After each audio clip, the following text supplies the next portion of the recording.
Assassin's Creed.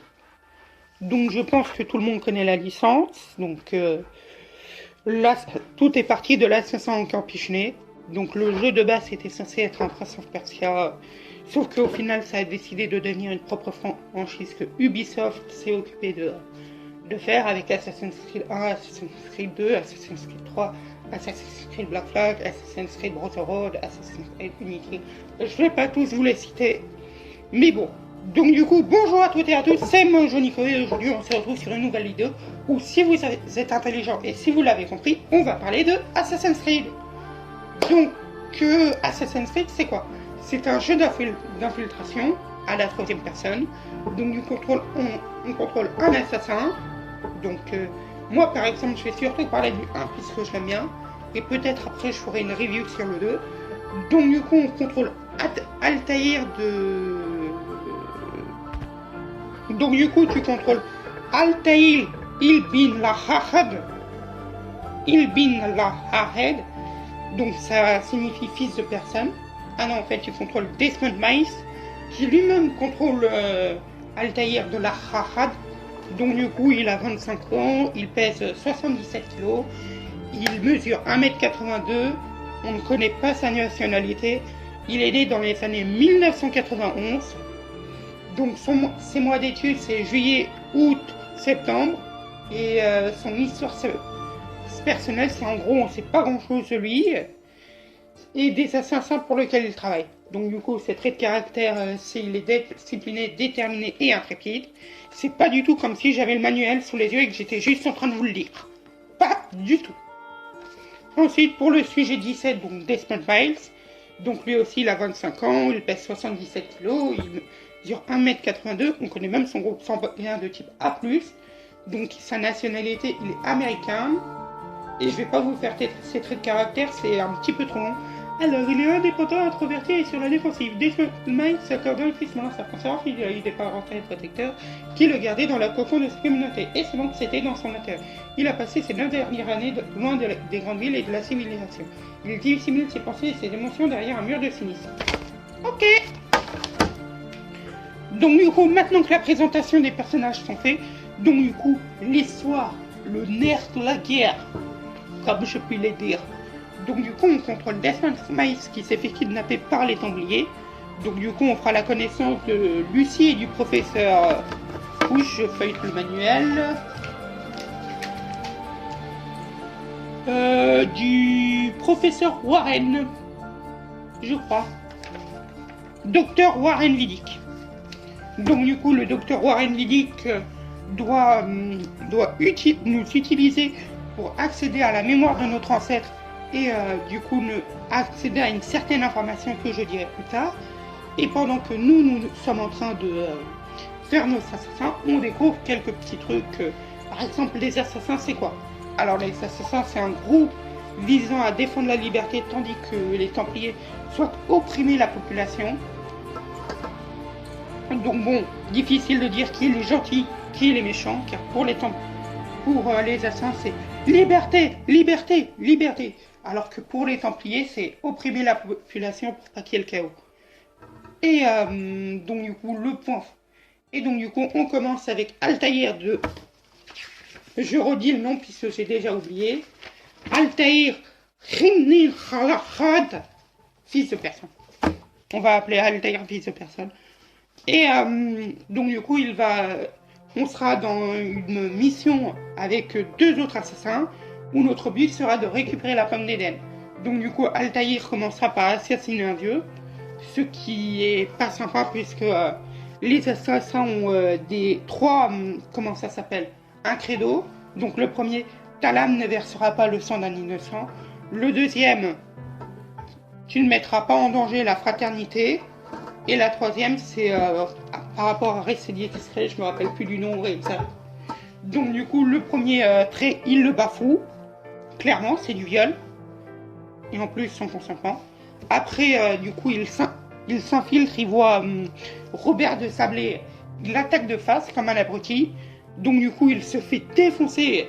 Et vu qu'il a attaqué de face, du coup, il viole un deuxième baffé. Et après, en rentrant à Maysafe, du coup, sans la pierre, Et en croyant que ses deux autres camarades étaient morts, donc du coup il est en train de raconter l'histoire à Almoline, nanani ce qui s'est passé, en mode oh là là, ils étaient trop nombreux, je n'ai rien pu faire, clin d'œil, clin d'œil. Mais du coup à ce moment-là, l'un des assassins qui était revenu avait obtenu la pomme d'Éden, et du coup il est en mode nanani nanana, t'as violé tous les altrés, mais au même moment, Robert de Sablé comme attaque la ville, donc du coup Altaïr va défendre la ville, et à la fin ils arrivent à repousser l'envahisseur. Et du coup, vu qu'il a conduit Robert de Sablé à Almoline, il a violé un troisième attrait. Donc du coup il a violé tout le credo. Et en plus sans le préfiant. Et du coup, Almoline décide de le mettre à mort. Enfin, non j'ai quand même, ça que c'était que la première partie. Donc du coup, Altaïr se réveille plus tard parce qu'il a été en latéralgie. Et du coup, comment je pourrais dire ça? Et du coup, Almoline lui confie une mission d'assassiner 9 Templiers. Donc 9 Templiers pour récupérer sa liberté. Donc au départ, tu commences avec rien. Donc du coup, tu dois, pour commencer comme mission de début, pour apprendre comment enquêter, tu dois retrouver un traiteur qui a permis à Almoline d'entrer dans la cité. Donc tu le conduis à Almoline qui l'exécute en mode repens-toi mon enfant, jamais je me repenterai, les Templiers qui veulent opprimer la population sont gentils. Bon, meurs. Au moins c'était réglé. Donc du coup après avoir assassiné les 9 assassins qui nous révèlent quelques petites choses assez intéressantes en mode moi écoute, moi je suis trafiquant d'esclaves, mais moi je fais pas de l'esclavage pour rendre le bénéfice. Moi je suis gentil avec les esclaves, je leur fouette gentiment, je leur donne très peu de nourriture gentiment, et je les fais travailler à mort gentiment. Non mais moi en vrai je te dis je suis un bon esclavagiste. Ou encore le gars qui empoisonne le vin, donc quand t'es à la soirée, qui tue tous les marchands parce que donc du coup on va continuer. Ensuite du coup après toutes les révélations, j'avoue que je grossis un peu les traits, mais bon c'est à peu près ça. Donc, Almoline lui ordonne d'assassiner du coup Robert de Sablé. Donc du coup il va à Jérusalem où il découvre que Robert de Sablé arrive, et donc du coup il décide de lui tendre un piège.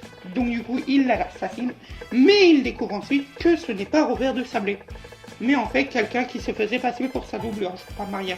Enfin on connaît pas son nom, c'est dans un autre où en fait on découvre que c'est le... Non je vais pas spoiler, je raconterai ça dans la review de Assassin's Creed 2. S'il y a une review d'Assassin's Creed 2, bien évidemment. Mais donc du coup il continue sa quête, et donc du coup il se rend à la ville des Templiers, donc du coup pour attaquer directement Almoline. Ce qui est un peu un autre viol du credo, mais bon, chut, on s'en fout. Donc du coup après avoir tué Almoline, enfin après avoir tué Robert de Sablé, donc du coup il découvre qu'en fait Almoline avait découvert la pomme d'Éden, et du coup voulait tout simplement qu'Altaïr empêche les autres de révéler ce qu'ils devaient savoir. Donc du coup il se rend à Maysafe, donc du coup c'est la forteresse, c'est ça, et il découvre que tout le monde s'est fait retourner le cerveau par Almoline. Donc du coup il est obligé d'affronter les assassins, donc ce qui est plutôt facile en fait, de s'infiltrer dans la forteresse, et devra affronter Almoline pour ensuite le tuer et récupérer la pomme d'Éden pour devenir le roi des assassins. On peut l'applaudir. Donc, on retourne ensuite du point de vue de Desmond. Donc, du coup, là les assassins ont su ce qu'ils devaient chercher. Donc, du coup, ils sont en mode on va tuer Desmond. Donc, du coup, il y a Lucie qui dit non, on va pas le tuer, il peut nous être encore utile. Donc, du coup, ils nous mettent dans la chambre. Et là, à ce moment-là, on active notre visionnel, qui est une vision qui nous permet de voir des trucs que personne ne peut voir. Et donc, du coup, on trouve de mystérieuses inscriptions. Et c'est la fin du premier jeu. Donc, du coup, ça nous fait un gros à suivre. Donc du coup, qu'est-ce que j'en ai pensé moi de Assassin's Creed 1? Donc franchement, le jeu a un petit peu vieilli, mais ça va, il est encore sympa, le jeu est beau, bien que je trouve que les phases sur les plays sont ultra chiantes. La carte est pas très précise, mais bon, ça va. Ensuite, quoi d'autre? Le Altair, je le trouve un petit peu trop lent. Enfin, la mécanisme du jeu est très lourd. Mais bon, ça me semble un peu normal puisqu'il est sorti en... Attendez, je cherche. En 2007. Le jeu est sorti en 2007, donc du coup, il va avoir bientôt 13 ans. Donc je pense que c'est un petit peu normal qu'il ait bien vieilli. Qu'il ait mal vieilli. À part ça, quoi d'autre comme point faible, je trouve qu'il y a beaucoup trop d'objets à collecter. Je crois que tu as 60 Templiers à exécuter, tu as des drapeaux dans toute la map à récolter. Et quand je dis des drapeaux, c'est t'en as partout. T'en as à Jérusalem, t'en as à Messav, t'en as... je me rappelle plus des autres villes, mais bon, t'en as partout. Sinon, comme point fort du jeu, je trouve que l'histoire est plutôt hyper sympa à suivre. Bien que je trouve que certaines scènes commencent à être beaucoup, sont un petit peu trop longues. Par exemple, en mode Altair qui est en mode tu dois maintenant tuer cet assassin. Ce qu'il aurait pu dire. Là, il est en mode tu dois tuer cet assassin car nanani nanana. 30 minutes plus tard, nanani nanani nanana. Et après, il te donne enfin ta mission. Donc, du coup, pendant ça, évidemment, tu peux bouger un petit peu ton personnage. Bon, pas beaucoup, mais bon. Tu fais n'importe pendant qu'il est en train de te parler, t'es limite en train de connaître quand même ce que je fais. Je suis en train de parler devant mes vidéos. Et